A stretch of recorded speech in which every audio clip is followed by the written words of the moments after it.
5 seconds. Start. Madam Speaker, I now come to tax proposals. Taxation is an important factor of social and economic engineering. Tax collections help the government to provide education, healthcare, housing, and other basic facilities to the people to improve their quality of life. It also addresses the problems of poverty, unemployment, and development.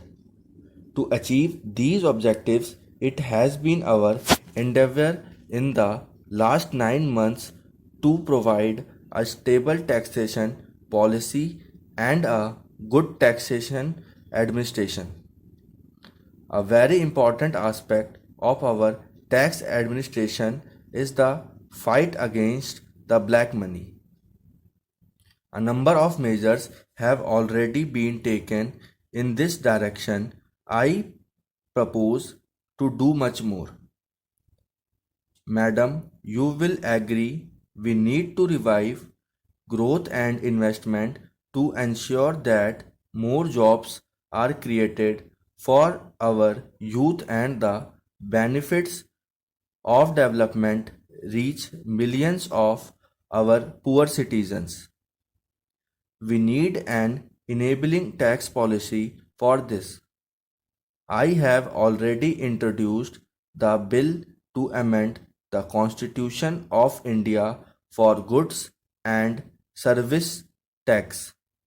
In the last session of this August House, it is expected to play an important role to transform our economy. It will add a force to our economy by developing a common Indian market and reducing the effect on the cost of goods and services. We are moving in various fronts to implement GST from the next year. The basic rate of corporate tax in India is higher than the rates in the other Asian economies, making our domestic industry uncompetitive. Moreover, the effective collection of corporate tax is about 23%. We lost out on both counts, that is, we are having a high corporate tax, but we do not get that tax due to excessive exemptions. This has led to litigation and loss of revenue. I therefore propose to reduce the rate of corporate tax from the present 30 to 25% over the next years. This will lead to a higher level of investment, higher growth rate, and more jobs. This process of reduction has to be accompanied by removal of various kinds of tax exemptions and incentives for corporate taxpayers, which account for a large number of tax disputes. Madam, I wanted to start the reduction of corporate tax rate and elimination of tax exemptions right now. Then I thought it would be appropriate to give advance notice that these changes will start from the next financial year. Our policy is to avoid sudden surprises and instability in tax policy. Exemptions to individual taxpayers will, however, continue since they facilitate savings which get transferred to investment and economic growth. Madam Speaker, while finalizing my tax proposals, I have adopted certain broad themes which include measures to curb black money, creation of jobs in growth and investment sectors, and promotion of domestic manufacturing, industry, and Make in India. Our aim is to provide minimum government and maximum governance to improve the ease of doing business.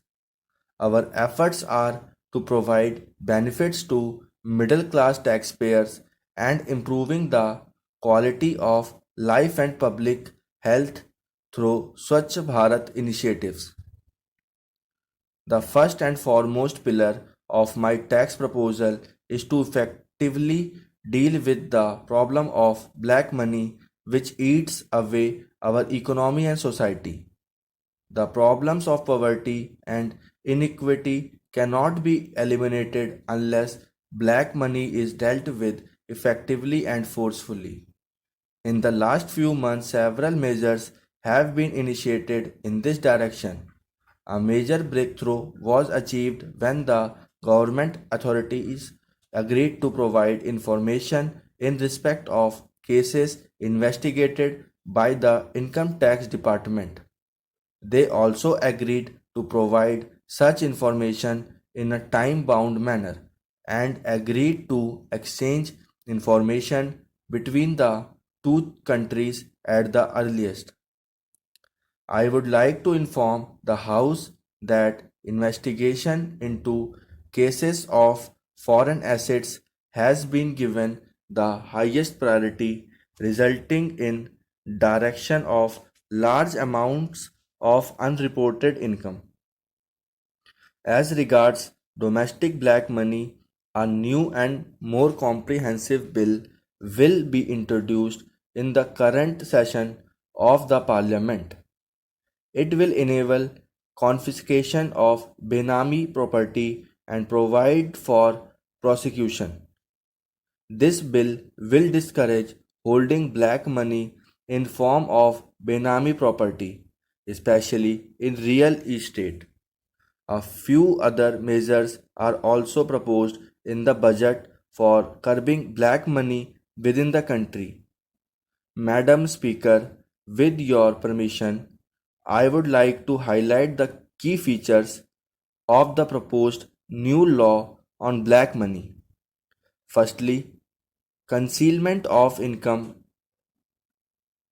and assets and tax evasions of foreign assets will be prosecutable and penalty at the rate of 300% shall be levied. Non-filing of return of foreign assets will also be liable for prosecution with punishment. If any foreign exchange or any property situated outside India is held against the Act, then action may be taken. Madam Speaker, the second feature of my taxation proposals is job creation. I propose to undertake a series of steps in this direction to attract capital, both foreign and domestic. To generate greater employment opportunities, it is proposed to extend the benefit of deduction for employment of regular workmen. The condition of minimum 100 workmen is being reduced to 50. My next proposal is regarding minimum government and maximum governance with focus on ease of doing business and simplification of tax procedures without comprising on tax revenues. The rich and wealthy must pay more tax than the less privileged. I have therefore decided to abolish the wealth tax and replace it with a additional surcharge of 2% on the super rich with a taxable income of over 1 crore. This will enable the income tax department to focus on ensuring more tax. Madam Speaker, cleanliness of households and clean environment are very important social causes. The tax aspect relates to Swachh Bharat Abhiyan. I have proposed 100% deduction on this contribution. A similar tax treatment is also proposed for the Clean Ganga Fund.